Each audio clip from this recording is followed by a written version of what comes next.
Hello. Welcome back to Talk About It. My name is Wiskus. I'll be your host today, and I am so grateful that you are here and you're joining me today. If you are brand new to Talk About It, welcome. It is a post-grad centered podcast that posts every single Wednesday, and I am so happy that you are here and you're joining me today. You guys, how have we liked this series so far? This has been so much fun, you guys. I can't even put it into words how fun this series has been for me. This is something that is so prominent right now in my life where I've just been really trying to figure out. I felt like I've been in a slump and I've been trying to figure out, how do I move on from where I'm at now? How do I start pursuing my dreams? How do I even create my dreams? And it's just been on my mind and on my heart and on my spirit. And I feel like this is like the time of the year too when people are like, what do I do next? I need to find a job. How do I move on? Where do I go? What do I do? How do I pursue the life that I want to live? And I've just been so inspired by the people who have come on this podcast, who have spoken about their lives. And you guys, I am so excited for you guys to experience this episode today. This is probably going to be one of my absolute favorite episodes. It is something that I am so excited to learn more about. And then I'm excited for you guys to experience our guest today. Our guest is the most inspirational person I have known growing up. He is someone who has pushed me to do the best, pushed me to pursue God, has shown me by example, pursuing a career in something that you love to do, that you're passionate to do, and figuring out ways to just keep on doing what you love. And I'm so excited for you guys to experience his wisdom, his inspiration, and his passion, his pursuit. And so, without further ado, we are welcoming Michael Wiskus on, who is also known as my dad. And I'm so excited for you guys to experience this episode. If you guys like this episode, if you've liked any of these episodes within these series, please do not be shy. Like, comment, subscribe, rate, send this to a friend, message me, do anything that you need to do. If you love this series, if you love this podcast, let me know, share it. I want to hear from you guys. So, with all that being said, without further ado, let's get on with this episode. Are you ready? Are we ready? Are you really sure that you're ready? We're just gonna jump right into it. Okay. Talk About It podcast community. I introduce you to the man, the myth, the legend, Michael Wiskus. Hello, Dad. Hello, Father. This is my father. How you doing, Peanut? This is my dad. Yes, I'm so happy that you could find time in your busy schedule to come on. Kind of is busy. No, yeah. Considering Yeah. the fact that you were late. Yeah, a little late. Yeah. An hour or so. No, It's okay. it's Yeah. my usual time. You know, so we said it's- 12. It's like 1. Okay. But it's okay. I'm- You know what? I'm good. It's fine. Normally you're punctual. It's fine. So for those who don't know who you are, why don't you just introduce yourself? I'm her dad. Yeah. Yeah. Okay. My name's Maybe more Michael, detail. Michael Wiskus. What do you Yeah. do? Who are you? Well, I fly airplanes. Yeah. I own a shop that maintains aircraft. Yeah. I have a company that I design tools for jet fighters. Awesome. And I don't know. What else do I do? I mean, you play guitar. I play guitar. You do some of that stuff. You got play some guitar. grandkids. Got 4 grand boys and 1 grand princess. Yep. Yeah. Mm-hmm. So There's that. yeah, we got a lot of stuff going on. We do. We do. Awesome. There it is. And I there got it a is. crazy daughter. Yeah. Yeah. Favorite. Yeah. Awesome. So there it is. There you have it. There's my dad. Dad, I'm so happy that you came on. I've been wanting to have you on for a while now. And as you know, as I've kind of alluded to, this series that I'm in right now is about following your dreams. And I feel like, you know, in all the years that you've been working and all the years that you've been pursuing your life, I feel like you are someone who has not only inspired everyone around you to follow your dreams, but is an exact replicate example of that. But I want you to kind of go into the details about it because, you know, I feel like I'm at the age and many people are at the age of not really knowing how to find your dream and how to follow your dream. And so I'm going to ask for as many details as you can. How did you get into your dream? Well, What a wallop of a question. yeah, I told you. that is a big question. And you know, I've had a number of different dreams, but I like to look at them not so much as dreams, because a dreamer is, you know, something that may not actually come into fruition. So I like to look at it more as a passion. You know, passions. Yeah. How do you find the passion? How do you find a passion, whether it's a career, whether it's a hobby? The funny thing about passion is you really don't need to search for it. Mm. If you're actually trying to search for a passion, you're going to miss out on the true passion that's within you. Mm. You might be looking at what other people are doing and going, hey, I think I'd like to do what they're doing, or whatever the case is. Um, whatever that other person's passion is. And I guess it comes down to the reasons also of why you're seeking out or trying to search for passion. Mm-hmm. Is it to become famous? Mm-hmm. Is it to become, if I do this, I'm going to be rich? And I've never seeked out that direction under those terms. Mm-hmm. I just remember when I was a young kid, when I say young, 10 years old, 12 years old, 10 years old, I really liked airplanes. Mm-hmm. I thought they were the coolest things. I drew pictures, talked about it all the time, asked a lot of questions. There was a guy, a neighbor named Laverne, Mm-hmm. that lived down the street from me, and he was a pilot. I knew that. I never really talked with him, but somehow he found out that I liked airplanes. Mm-hmm. And I remember coming home from school one day, and on the front steps, there was this whole pile of flying magazines. I'm like, cool. Yeah. And I grabbed them and I ran up to my room and I started looking at them, looking at the pictures, and I realized who dropped them off, because on the front page, on the cover, it had his address and his name. And I was like, golly, how do you find out? But, the neighborhood, they talk about it, and I always would be playing baseball or doing something, riding bikes, and an airplane flies over, and I stop and I watch it fly over, and Yeah. all this different stuff. I didn't have to make up that passion. That passion was inside of me. Why? I don't know. I know that my dad liked airplanes.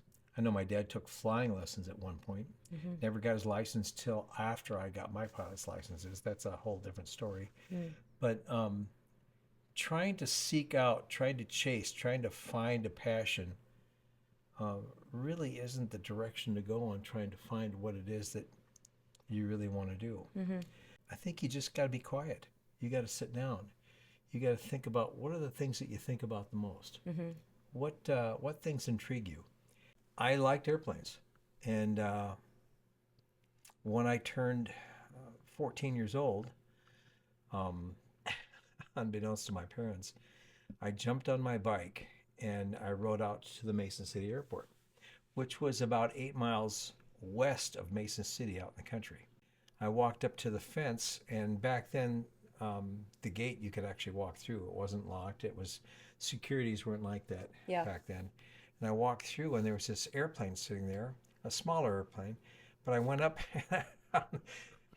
and I touched it, and it was like electricity ran through my body. It was like, whoa, this is, oh my gosh, this is an airplane. I'm touching this airplane. Yeah. And I remember reading it, and there's a little insignia on the side that said Cessna 150 Executive or something like that. Mm-hmm.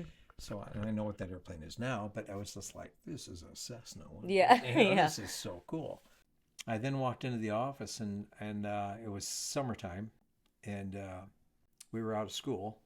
And I said to the guy there, I said, listen, hey, do you need anybody to wash airplanes or clean out hangars and stuff like that? Mm-hmm. And he said, well, you're a little too young. He said, we need somebody that's 15 years old. Mm-hmm. And I'm 14. Yeah. So I came back 3 weeks later and said, had my birthday. Yeah. I didn't. Yeah. I had my birthday. I'm Yeah. 15. and he says, okay, well, I'll show you how to get a bucket and water and soap, and you can start washing these airplanes. So here I am, washing airplanes and surrounded by this passion that I love. Yeah. I'm around airplanes. Oh my gosh, 14 years old, and I'm around airplanes. Yeah. And around people that know about airplanes. And I got to know some of the people, some of the mechanics and different things like that. And I'd go to school during the fall and the winter and spring, and I'd come back out in the summer and work that summer. And that summer when I was 15 and 16 and 17 years old, I started flying lessons, trading my hours when I was 15. You can actually start at the age of 15 for flying lessons. In fact, they said, well, you're 15 now, you can start. I'm going, well, I'm just turning 15. Yeah. They thought that was kind of funny. Yeah. They'd probably kick my butt nowadays. But I started flying lessons and trading all my time, my money towards that I was making out there. And I was also working at another place, trying to build cash to be able to do this. But the thing I did was and I didn't know I was doing it, but I surrounded myself with people in aviation. People who knew about airplanes. I ran into a guy by the name of Rich Carey. He was a mechanic there. And he said, "Do you want to start learning how to work on airplanes?" I said, "Yeah." So I started learning how to do oil changes and stuff like that, slowly getting my ratings and going through this. So all in all, I guess it comes down to back to the very beginning on how to find a passion, or if you're looking for your passion, you shouldn't have to search too far. You should be able to stop, breathe, kind of relax a little bit and go, what is it I like to do? And it doesn't have to be based on, is this going to make me a lot of money? Is this going to make me famous? Is this going to... No. Yeah. It's all about that lifestyle on enjoying what you do. I'm not an office guy. Yeah. I hate paperwork. There's things that if I can't be outside part-time during the day, if I'm stuck behind a computer, which I'm now stuck behind a computer more than I ever have been, and it's miserable, but I have to do it.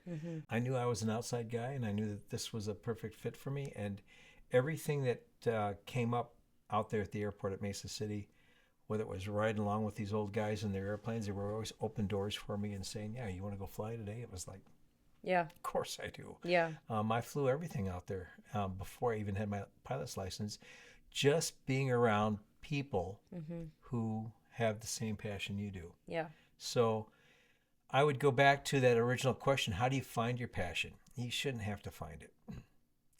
But if you don't see it clear as day yet, just give it time. Don't try to copy anybody. Figure out what it is you're good at, what it is you liked to do. There are some people who have passions that are accountants. I'm sorry, that's not me. But I've got a friend that's an accountant. He loves it. Yeah. And he couldn't imagine doing anything else. I'm not sure if anybody can imagine the things I did, from the air show side. I did that for 24 years. And, to tell somebody, I know this is crazy, but to tell somebody that you roll an airplane upside down at 10 feet and you cut a ribbon upside down, they're like, what? But, this was all a journey from the age of 14 to the age of, I think I started doing air shows when I was 38 or 39. Yeah. Just experience and being in that industry and surrounded by those people and finding all the other branches that you can go in aviation, all these different things that you can do, not generally just stuck on, well, I'm just a pilot. No, we do a number of different things. But it's all still in aviation and surrounded in the passion that I have, and that's flying in airplanes. So yeah, that's a great introduction into just finding your passion. I really like the reword there of not just finding your dream but your passion. I guess too, just like when it comes to your story, I mean, you've done so much in aviation. You've gone in so many different realms. You've done so many different possibilities. You've done competitions, you've done air shows, which is like the stunt side of it, and then you have your own business with it. I guess just like overall, I think when it comes to your passion, when it comes to finding that, and not just finding it but then taking it into something more, that's a lot of work. It's a lot of work and it takes a lot of time. What do you think, like, if you're talking to the people right now, if they find their passion, to inspire them to, it's not just going to come overnight, but it takes a lot of time and it takes a lot of work, and there's many different avenues, but it's not just you found it and then all the doors open, but you have to work at it, you have to pursue it, you have to focus on it and like really want it. Well, you have to recognize opportunities. Yeah. And have enough guts, or enough guts to actually step out and try it. Yeah. Have I succeeded at everything I've done in life? No. Yeah. Did I learn a lot during those things? Yeah. Absolutely. Mistakes, your grandpa, my dad, said it well. He said, you learn by your mistakes. Yeah. You truly learn by your mistakes. Someone can tell you, don't touch that hot pan. Don't touch that hot pan. Whatever you do, don't touch that hot pan. but you never really learn Mm-hmm. until you touch that hot pan and Yeah. you burn your hand that you will never touch that hot pan again. Mm-hmm. So all those things that you failed at, they're Yeah. not failures. Yeah. They're opportunities for learning. Mm-hmm. You know, um, if you didn't succeed at it, it doesn't mean you failed at it. Yeah. It just means that you learned that that's not going to be the direction you're going. If I looked at all the things that I didn't succeed in as failures, Yeah. I'd be a failure. Yeah. You'd be looking at me, there's more failures I've made than I have in terms of things that I succeeded. Mm-hmm. But golly, you only learn by finding out, do I want to do that? Well, let's try it. Well, that didn't work. Well, we're not going to do that. Yeah. And let's go this direction. Mm-hmm. Does it cost you money? Sometimes. Does it cost Mm-hmm. you a lot of time? Sometimes. Um, but it does give you that idea or that knowledge that that's not what you want to do, or it is what you want to do. Yeah. But being able to recognize the opportunities. Once you find the passion that you're in, for example, in aviation, I wanted to build flight time. There's a number of different ways to build Yeah. flight time, but I didn't want to be a flight instructor doing circles around this airport, doing touch and goes with somebody in the left seat and me telling them how to do it. I wanted to figure out a different way to do it. So I tried to build my flight time up as much as I could, and I got a job with a company out in South Dakota, actually a ministry called Lundstrom Ministries out of Sisseton, South Dakota. And I moved at the age of 19 in my pickup, drove all the way out to Sisseton, South Dakota, and started flying for these folks it's called a Mooney, a single engine aircraft, and built my flight time. And after 2 years, then I went to another job and found a charter company where I started flying charters for hire and hauling cargo and just looking at all the opportunities. Yeah. When a door opens up, should I take that job or shouldn't I? I'm going to have to move, but there's possibility. You weigh all this stuff out. It could have been a great decision. It may not have been a great decision. But keep moving and keep coming up with different opportunities.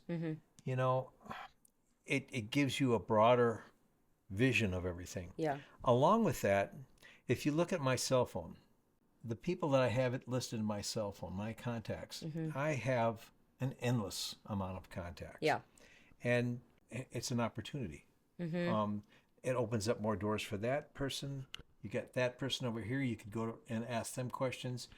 I mean, that's an opportunity in itself too. So Yeah. when you go to different jobs and stuff like that, I never wanted to be that guy with my chest puffed out and going, I know all this stuff. It's Yeah. more like I go in there and it's like I want to be that sponge. I want to be a dry sponge that goes into a wet bucket. I squeeze it and I suck out as much information as I can. The more you're seeking out information from somebody who has more knowledge to you, and you can say to them and you can approach them, say, listen, I'm kind of new at this. I've never done this before. I know that you have. How would you do it if you were me? You open up that gate and that person looks at you and they go, okay, well, this is how I did it. And these are the mistakes I made. You might look at this, and I got a couple other contacts that you could maybe get a hold of too. They might be able to help you too.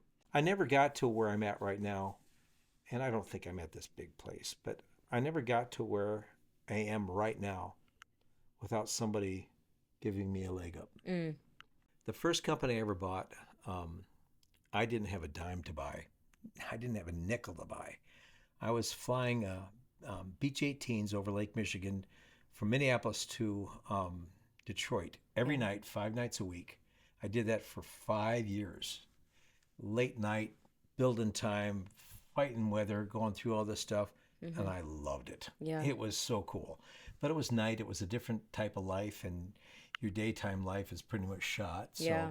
there was a guy at the facility that I would depart out of in Minneapolis that owned a charter company. His name was Hal Rodenberg. Hal Rodenberg. And he came up to me one day because I was the chief pilot now at this point of that freight company, and I also did the teaching, the instruction. So I'd work days and I'd fly nights, so which was kind of crazy. Yeah. But Hal Rodenberg came up to me and he says, "Why don't you buy my company?" And Hal at the time was probably 65, 68 years old. And I said, "Mr. Rodenberg, I don't have a dime. Yeah. I can't buy this company." He says, No. I've watched you. He says, "I see how hard you work and how much you love what you do. You come on over here," and I'll never forget. He said, you buy my company based on $2,225 a month you pay me for the next 7 years. And you get that airplane, that airplane, that airplane, and there's 4 other airplanes that we have on lease. And we have a business going right now. Yeah. And he showed me the books, and it was like, I can make this happen. Yeah. I said, yeah, okay, let's do this. So How I old quit. were you? I was 24, Okay. 25, right in that area. And I went to work for him, and he died 4 months later. Oh. And I didn't know it, but he was looking for somebody to take over his business because he had cancer. Okay. And he wanted those payments to go to his wife. So that was his plan, which worked out for my plan. Yep. I had that charter company for 9 years, and I ended up selling the company. And I built the company up pretty well. With my previous freight experience, I started calling on some of the freight people that I had at the other company that I was working for. We talk about opportunity. Mm-hmm. There's opportunities that come up all the time, and you've got to be able to recognize and decide, is that opportunity worth trying, and should I go after it? So at that charter company, there's another company down the hall that was a flight department for a company called Krause Anderson Construction Company in Minneapolis. And they had 2 King Airs. Actually, they had 3 King Airs at the time. So those are turboprop, jet prop engine aircraft. And I saw that the chief pilot got fired because he got caught embezzling. Oh. So I ran home. I found out right away. I ran home. I put on my medium starched white shirt, put a tie on, a suit coat, my hard black shoes, and I drove down to Krause Anderson's office, knocked on the door. And I looked it up before I went, and the owner's name was Lloyd Inglesma. Well, I'm young. I'm 27 at the time. Yeah. And I look like I'm 19 flying airplanes. I go in, and the receptionist there, I'd like to speak with, Mr. Inglesma. She said, well, what's this in regards to? I said, his flight department. Yeah. So I waited in the lobby for about 10 minutes, and then she came back out. She says, Mr. Inglesma will see you. So I walked in there, and I shut the door, and he said, young man, what's your name again? I said, my name's Mike Wiskus. He says, I heard of you. I said, Mr. Inglesman, I know you lost your chief pilot. I said, I know you're looking for another chief pilot. I said, I'd like to manage your flight department. I'd like to take care of your airplanes and put your aircraft on my charter certificate.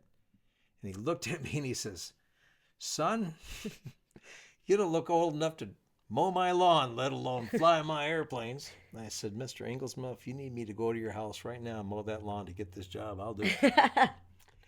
And he laughed and he says, you're hired. Yeah. And I was like, what? Yeah. Blown away.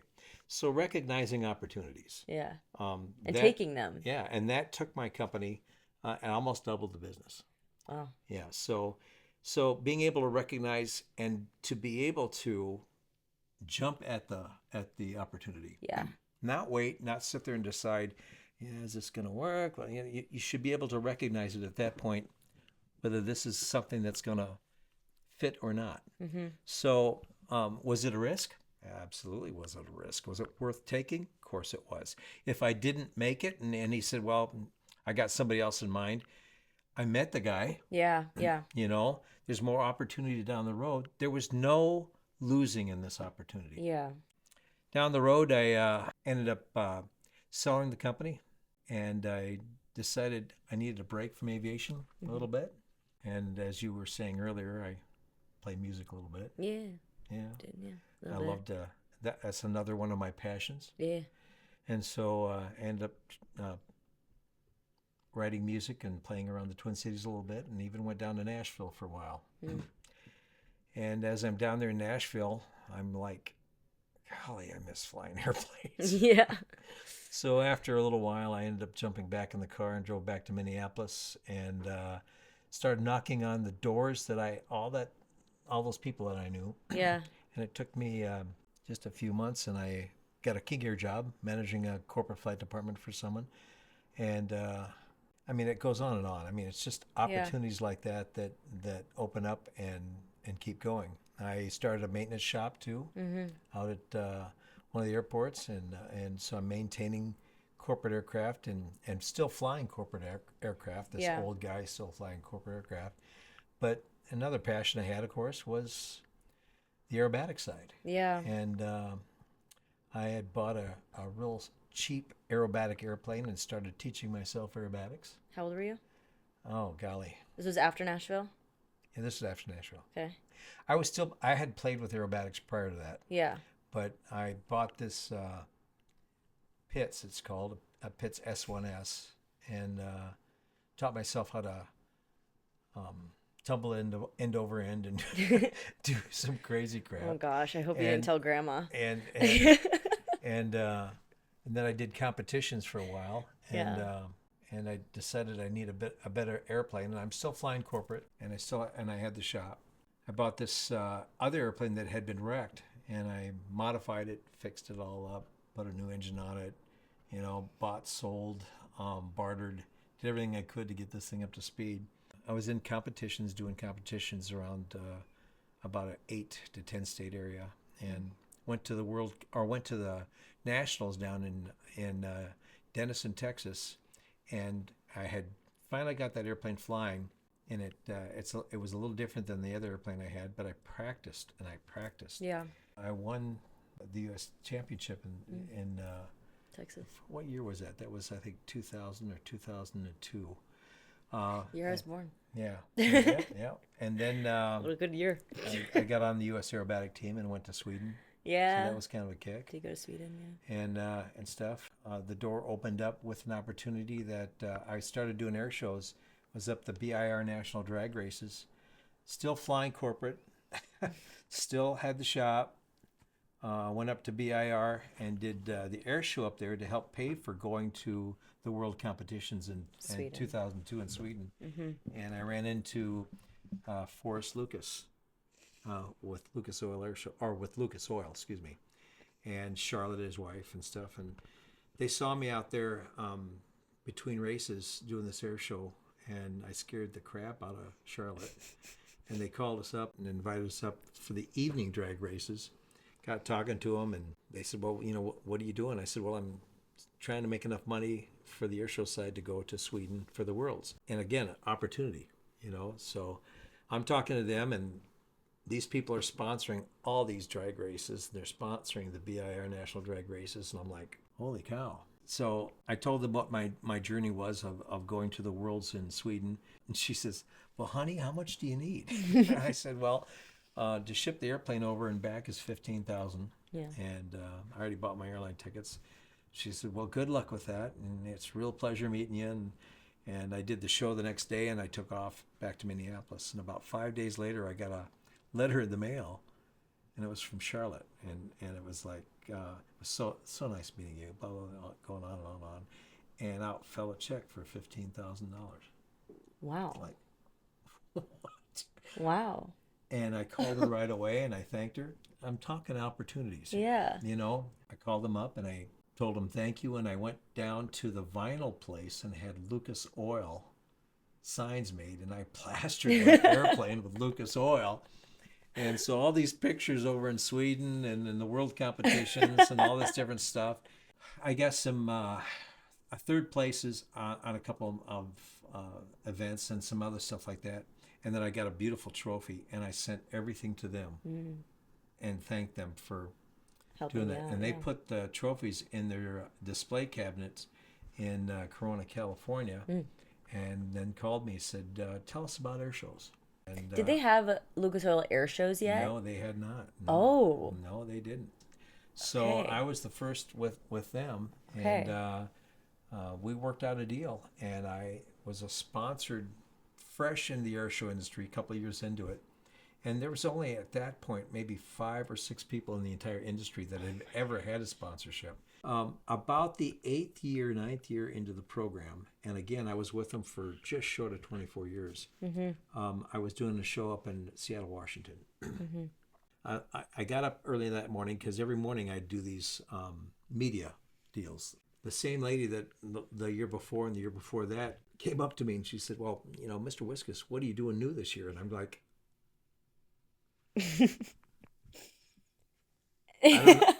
I'm flying upside down. I'm tumbling airplane. Yeah, what do you mean That's new? what I've said Yeah. all the time. The show starts out with a parachute team. I'm going to start a parachute team. Okay. I'm going to start a parachute team. Yeah.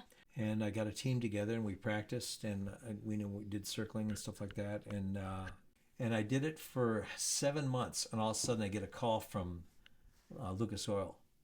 We have a jump team. Yep. When did you start that? About 4 or 5 months ago. Yeah. Holy cow! Can you jump into the stadium? Absolutely.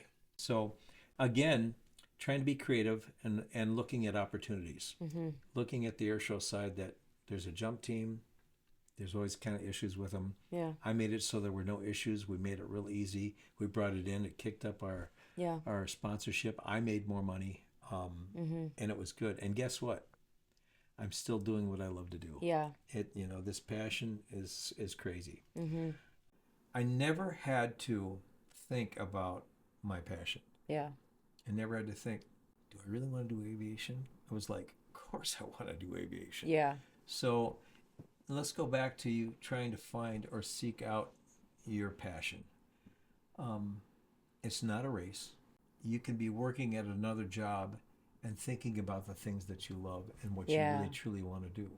I know this is a long story, but it's just how passion rolls. You just see opportunity, you stick with what you're going, and you get up enough guts to do it. Yeah. I'm not a guy that ever wants to look back going, oh yeah, I wish I could have done this, or I wish I shoulda, woulda, coulda. I think just throughout that whole story and that whole that conversation about opportunity and about your passions, I feel like the one thing that really stood out to me that entire time wasn't you didn't have anything planned out.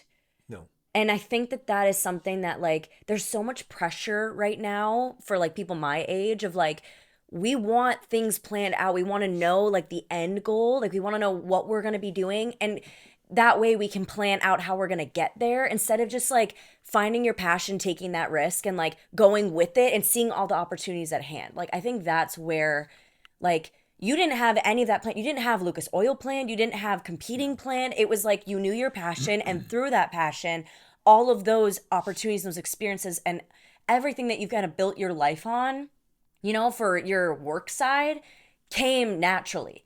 And I think that that's just something that I didn't officially know that. I feel and that's something that I definitely feel kind of calms me down in the sense of I don't have to have that whole dream, that whole title of what I want to be, the highest level that I want to be at. I don't have to have that planned out. I just have to have the baseline and trust that my pursuit and my passion through that can open those opportunities and the contacts that you make along the way, The contacts are important. Yeah. Because the more people you know, the more people you can ask questions. Yeah. You want to give them something too. Yeah. Give something back to them also. But contacts, I'm telling you, it's people surrounding yourself. It's the people. Yeah. With the people that are in the same thing that you're doing or you want to do. You want to become an entrepreneur? Find a mentor that's an entrepreneur. Yeah. Did you have a mentor? I had a couple people that I could ask questions all the time. Just people to lean on, more say? Yeah. Okay. Exactly. Of course, I lost my dad, your grandpa. Yeah. He was 47. That's, so I didn't have my dad to ask questions.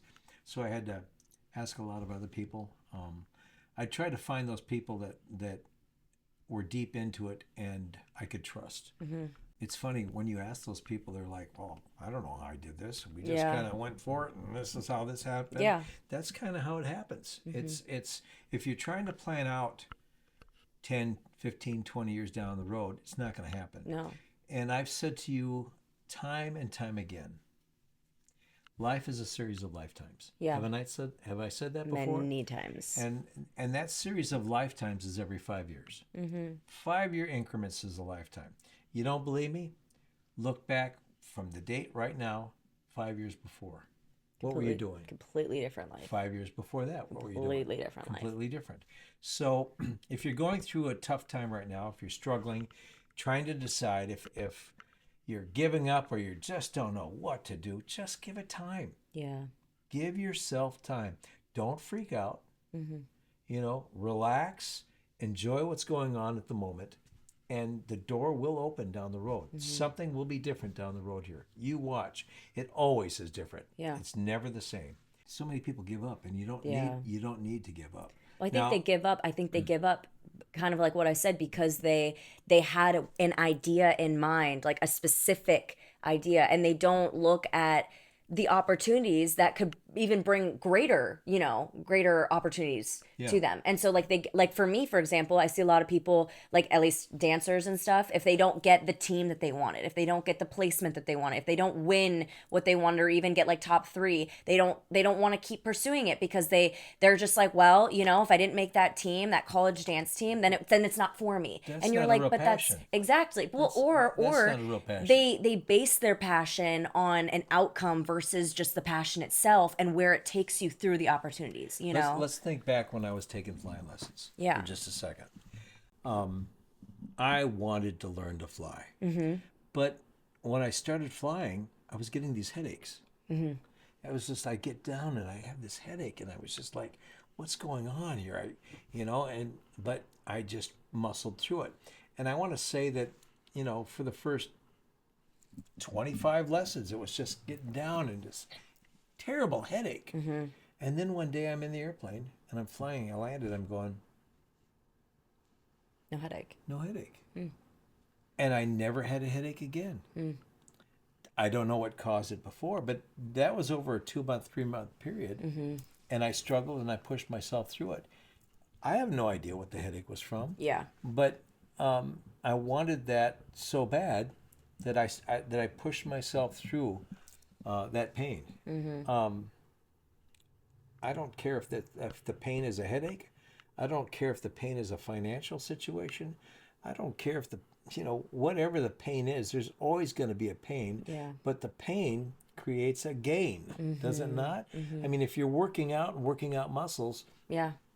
You want to feel your muscles working. You want to feel, all that nothing is easy. growing. Yeah. And if anything is actually physically handed to you and given to you, you're not going to respect it the way Mm-hmm. you would if you ended up having to fight for it Yeah. and work for it. I mean, I had buddies in high school and college that their mom and dads gave them these fancy cars. Yeah. Well, what did they do? They wrecked them. Crashed They them, didn't yeah. care. They didn't take care of them. But I had my '65 Mustang that I paid $500 for that you still want after I die. Yeah, she said this before. It's a maroon Yeah. 65 He got that when you were 16? Paid $500 for it. Yes, I did, and I still have the car. But back then, that was an old car, Yeah.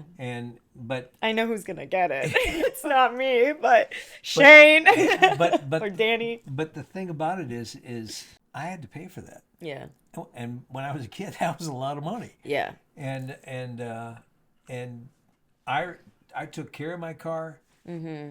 because I had to pay for it. I had to pay for the tires, so I'm not doing many burnouts. Yeah. Not many. I did a few. But, Yeah. But still, you put in the pain, Mm-hmm. you understand, and you Gain access to the game. exactly. I You mean, achieve the gain. Exactly. Yeah. So it you don't want it given to you. No. You don't want it given No. to you. So during all of this stuff, even after you find your passion, you're trying to achieve it. You're trying to take it up to different levels and stuff like that. It's not going to be easy, Yeah. and you'll never know which direction it goes. You shouldn't have to fight to find your passion. So let me just say, relax, Mm-hmm. breathe, think about it. What do you like to do? Mm-hmm. If you haven't found what you really like to do yet, give it a little time. Experience life a little bit more. Life is a series of lifetimes. Every 5 years, your life is totally different in terms of whether it's a job or whether you're married or whether you got kids or whatever. It always changes. So don't think that where you're at right now, you're going to be stuck exactly where you're at. I think there's a lot of people that are gonna need that advice and that are gonna probably be like, that is exactly what I needed to hear because it's so, I think just based off of, I mean, we obviously grew up differently, Dad.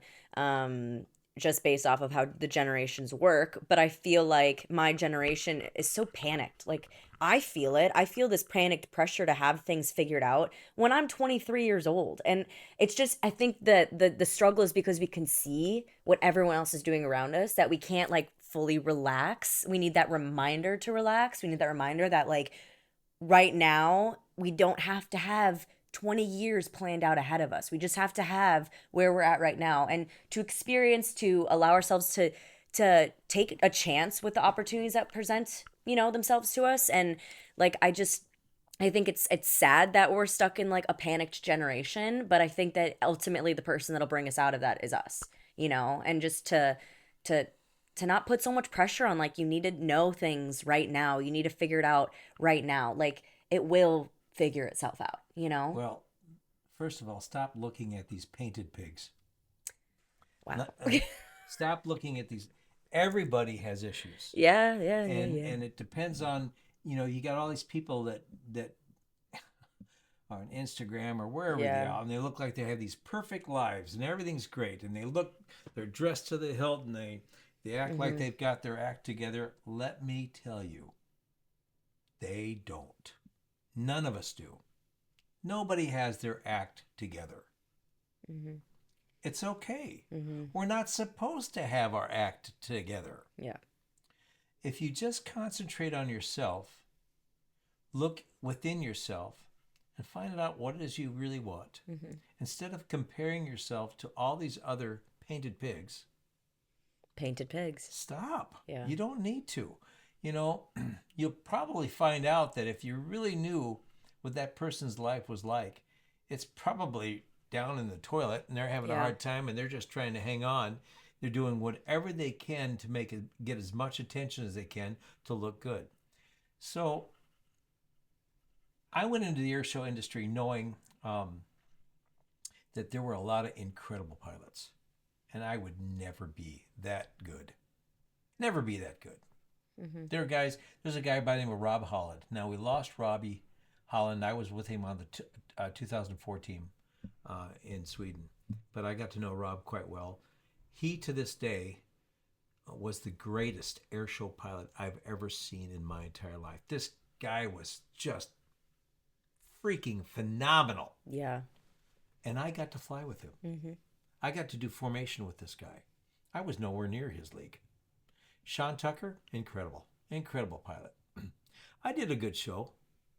I was not the best, Mhm. but guess what? I was an air show pilot. Yeah. And you're flying with some of the I best was too. flying 20 to 22 shows a season. Yeah. I was all over the country. I was getting paid well, more than most of these guys, more than maybe almost all but two or three other guys. Mm. I wasn't the best. No way. But I loved what I did. And Yeah. guess what? I was an airshow pilot. It was so freaking cool. Mhm. I got to do formation with the Blue Angels. I got to ride in slot 4 in an F-18 Super Hornet with the Blue Angels. That was pretty cool. All these things that I got to do, and I was not the best, but I got to participate. Mhm. I got to be there. These athletes, these people that if they don't make it to a certain point, they just give up and they throw the ball away. That wasn't a passion. Yeah. You know, if it's a true passion, whether you're the best or you're the worst or whatever it is, but you're still participating, you're doing what you love to do. Mhm. So follow your passion. Find your passion first. Take time. Don't worry. You'll find it. You'll find what you love, whether it's collecting coins, playing guitar, um, designing houses, or flying upside down at 10 feet cutting ribbons. I don't care. You'll find it. Mhm. Don't be in a hurry, and don't compare yourself to other people out there, because those painted pigs, they've got a lot. They're painted because they're hiding so much. Mhm. There's so much that's underneath them that they don't know. Mhm. There's a lot of great people that aren't painted pigs out there that are great examples, but they'll be saying the same thing that I'm saying. Um, they're not the best, you know. They're human. They make mistakes every single day, and they're just trying to get through life just like anybody else. Yeah. No difference. They're trying to do the best they can. Yeah. That's pretty dang good advice, Dad. If I do say so myself. It's pretty dang good advice. I'm definitely clipping that. Is there anything else within this topic that you want to leave the listeners with? Because we're gonna move on, but I want to know. The only thing I can say about a passion is if you have the ability to find and capture the passion that you're seeking, it opens up the opportunity for other passions. Mm. Once you learn how to follow and find and follow a passion, you could learn how to find and follow other passions. Mm-hmm. I love to play guitar. Yeah. Love to play guitar. Mm-hmm. I love to fly airplanes. I love to design equipment now. I love sitting there and designing equipment, which is equipment for airplanes, but it's a different thing. And there's other things that I have passions for too. Yeah. But if you have the ability to capture and find the passion that you want to pursue, and it's true passion, not one that, okay, this isn't going to work, I'm just going to stop. It's a real passion that you still seek out the rest of your life. Mm-hmm. It opens up the opportunity for other passions also. That was a really good first conversation. That was a really good first discussion about your passion and your dreams and everything like that. And I just know there's so much in that. There's so much that people are going to take away. There's so much that I'm taking away right now. And so I thank you for sharing so much detail. Yeah, this is only cost you $10. Yeah, well, put it on my tab. Lord. Okay. You are someone who has inspired me in my faith my entire life. I don't know if you know that, but your relationship with God, your consistency in depending on Him, and just trusting Him and following Him and listening to Him has been something that I aspire to live like. I know that always wasn't the case, and it never really is when it comes to faith. And I know that we had a major turn point, many, many years ago when you got cancer. And I want to talk about your cancer story a little bit because people know that about you, but I really feel like, and you can correct me if I'm wrong with this, but I feel like when that happened, your perspective and your dependency and everything when it came to Christ didn't shift, but it exemplified it. It got stronger, and your trust and your relationship with Him just grew immensely. You can start from the beginning of your faith if you want, and how that kind of like grew more. But I also want people to know about your cancer story, and sure. Because I feel like that was not only something that was huge in your life, but all of our lives. And I feel like from that point, there's just a difference, in a relationship and a dependency and a trust. And I feel like it's inspirational. So, well, let's start out with the truth. Okay. The absolute raw truth. I am not a perfect man. I make mistakes every single day. I sin every single day. I make mistakes. I get mad driving down the road. I'll drop a word I shouldn't use every once in a while. I'm human. I was born in this world, so I'm tethered to this world to a certain extent. But my heart belongs to Christ. Mm-hmm. And my mistakes that I make every day are nailed to that cross every day. And over again, I'm forgiven all the time. Mm-hmm. We're not able to live a perfect life. We cannot live a perfect life. If we just remember one simple thing, all He's asking for is our heart and to follow Him. That's it. Mm-hmm. That's all He's asking. If we truly are giving Him our heart and we truly are trying to follow Him, our life should improve in terms of sin and in terms of the other things gradually and slowly, but it will never be perfect. Mm-hmm. Never, never, never. So if anybody's out there thinking, oh my gosh, all this stuff that I do, how could God even love me? He does. Mm-hmm. He forgives you and he wants your heart. Do not let that beat you down. Don't let your sin beat you down. God has already said he will take that sin and wipe it out. So if there's ever that issue in your life where you did something and you can't forgive yourself, take it to him. Mm-hmm. You'll remember it the rest of your life. He won't. And there's a reason why you're going to remember those things the rest of your life. It's a reminder of what he's done for you. And it's a reminder of what you don't want to do again. Mm-hmm. So those mistakes, those issues, those sins are learning things, are learning tools, basically, tools in a toolbox. Sometimes we end up pulling that stupid tool out and doing it again. Yeah. But he still will forgive us. So to start out with that, that's how I base my life. Yeah. Knowing that I'm not going to be perfect. I first became acquainted with Christ not at the church. I remember going to a Lutheran church, and I never really heard the story about Christ. Preacher was always talking about something else, and half the time I wasn't listening. But when I was 15 or 16 years old, I heard the true story. I was like, whoa, is this real? Is this the real deal? I thought that I accepted Christ in my heart, which was a phrase that we used back then. Mm-hmm. But you can't accept Christ in your heart. Our choice is simply, am I going to follow him? Mm-hmm. Am I going to believe in him, and am I going to follow him? And I didn't really realize that. I would have claimed that I was a Christian from 15 or 16 years old till I was about 30 or 33. I wasn't. I knew about him. I didn't live that life. But something happened when I was 33 or 34 years old to where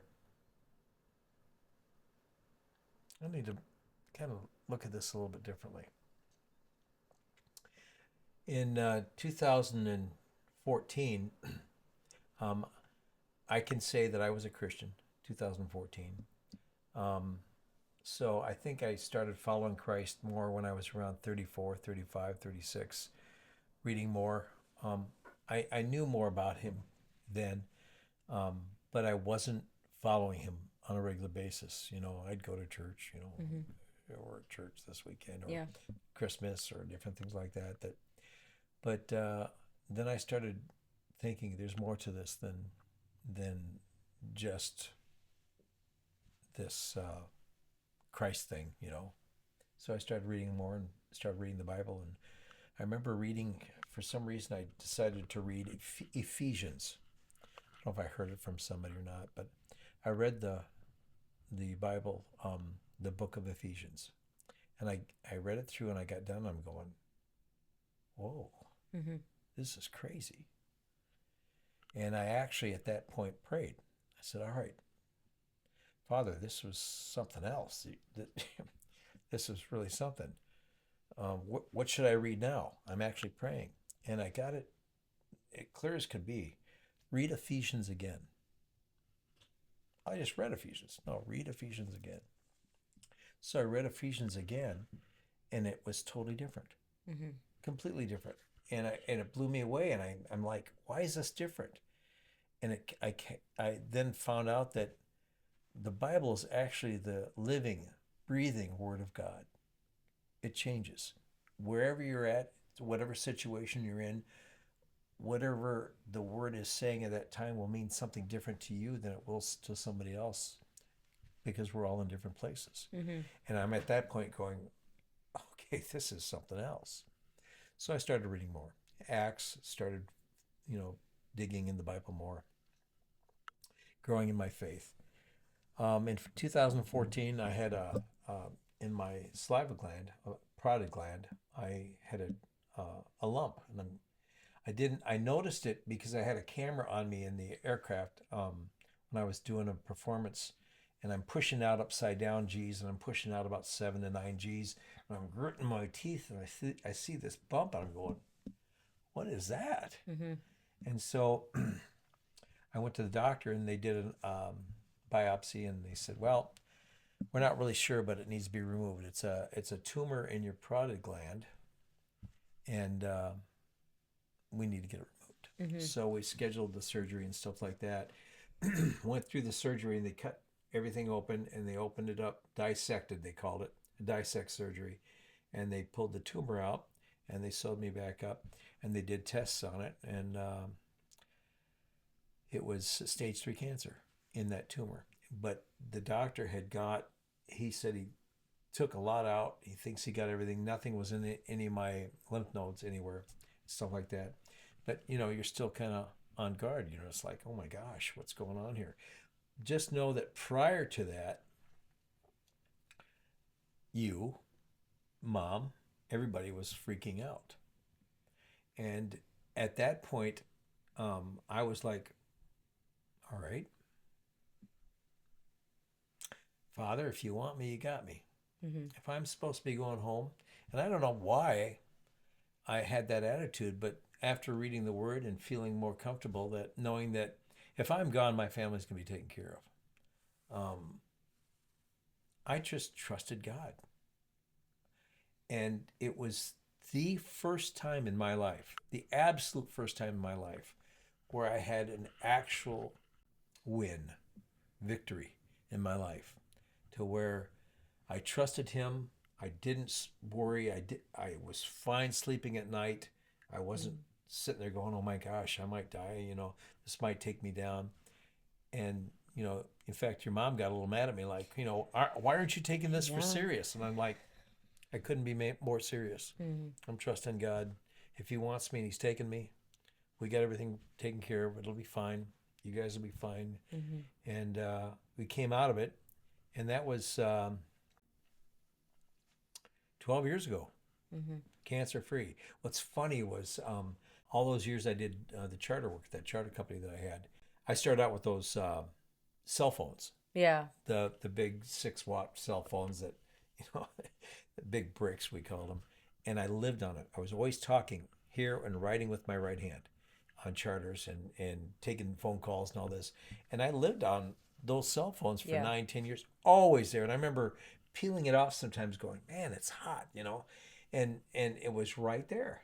And I remember I got done, and I asked the surgeon, I said, did it look like a burn? Could it have been something from the cell phone? Because I lived on the cell phone for all these years, really using that cell phone a lot. And the doctor looked at me, he says, absolutely not. I was like, shaking his head, yes. He couldn't say, Yeah. liability wise, but it was like, well, so yeah. it was a radiation burn. Yeah. Basically, is what caused that. But I came out of that, and I have to say that again, that was probably the first time a pure victory in my life. Cancer free. But you went through how many months of radiation? I did. Because it was 6 weeks, 5 days a week. What was it? 5 days a week, for 6 weeks. I did radiation, and that ripped me up. Tore me up. Tore up the inside of my mouth, beat me up. I lost 30 pounds. Went through all that. You lost your taste buds. You Lost had to my eat taste applesauce. buds. My eyes went crossed. Yeah, they still kind of are. Maybe. But even during that time, we're wondering, we're thinking, am I going to still make it through this? But I didn't let it bother me. I just trusted God in that. Since then, my faith has grown tremendously. I still sin every single day. I make my mistakes. I trust my Father in heaven, and I try to share it. I want to be a fisher of men. I want to be able to share it with my employees at work. And I'm not afraid to talk about it. Yeah. I'll say it and talk about my faith to anybody. I'll challenge anybody on it. That is really the core in my life. Yeah. So, and the Holy Spirit walking with me through all these different decisions and things in life. You know, Jesus said, "I'm going to send you a helper," Yeah. and that's the Holy Spirit. Mm-hmm. And I depend on the Holy Spirit. Yep. Yeah. 100%. Yep. Yeah. So yeah. You know, it's a pretty crazy story that not everyone can share, Dad. And I mean, I'm a firm believer as well, and I don't know if this is something that you would also say too, but there's a lot of tests in our life that we don't know if we're ready for, we don't know if we're going to make it through, and God sends them to specific people for a reason, you know, because he knows that follower, that his child is strong enough to endure that. And I don't know, would you say that was a moment that, you know, kind of shaped that for you? Yeah, that was a huge test. And I've had people ask me in the past if you could go back and never have that cancer, if you could go back and never experience that, would you take that? Would you totally wipe that out of your life? Absolutely not. Mm-hmm. Absolutely not. That was a win. That was a test. That was the one time in my life that God showed me that I've got you. No matter what happens, I'll take care of you. No matter what happens. And my trust in Him on that, it was a victory for me. You are going to have battles all the time. Just because you're following Christ doesn't mean it's going to be a smooth ride. Mm-hmm. On the contrary, you're still going to have the same battles that you would have without Christ. The thing about it is you got a place to take it. Mm-hmm. You got somebody to depend on, and He wants you to win. Yeah. You know, He doesn't want you to be a failure. It's hard to describe, but you know, in one of the songs I wrote here recently, I'm protected by His Holy Spirit. I'm protected by His shadow because He stands over me. Yep. Like a shepherd on the sheep, and I'll follow Him. Mm-hmm. That shadow that covers me, He's there to protect me, Yeah. or to notify me. Watch out for this, or keep track of this, or you know. He's not saying that you're not going to have hard times. He's saying that I'll take your hand and walk you through this. Yeah. So yeah. We're kind of nearing the end. It's a long episode. But I've been doing a thing where I've been asking my guests some fun questions, some like quick questions. We've had a very serious episode, which is great. I think it's all necessary, and sometimes like you need those conversations, and you need it to be like the truth. You know, you're a very honest person, so that's kind of where I wanted like the episode to go. But now I think, you know, you are a fun person too. Like you do like Am I fun? I think sometimes, you know. The pranks I pull on you? We don't need to talk about the We've prank. got so many. We don't need to talk about The the Target bag and underneath your bed. Yeah. Oh, Yeah. You want to explain that? You want to explain? My dad is a prankster. He's a trickster. He's always been that way. He's told me many, many, many, many, many, many, many stories, and now we have a prank v prank war. Yeah. Although mine aren't really pranks. They're just, it's like scaring you, which is funny. You keep copying my pranks. I'm not pranking you in any way. I'm just playing jokes on you. So I took a Target bag, which is a really crunchy sound. Yeah. And I tied a fish line around it. Yep. And I stuck it under your bed, and I ran the fish line out your door, underneath the carpet. You did do that. Into our bedroom. Yep. And you came home that night. Yep. Late that night. Yep. And you got into bed and you turned This the was light in on. high school, by the way. This was in high school, my high school, just setting the tone. So, and I had the line right there on the side of my bed. Yep. Right there. So she got into bed and turned the lights off, and I waited a little bit, and then I took the line and I go. Starts tugging. Starts making this crunchy sound under her bed. Yeah. And all of a sudden I hear this, Dad. Yeah. Uh-huh. Yeah. And I'm doing a little more. As a daughter would do. Dad. Yep. Dad, there's something under my bed. Yeah. There was.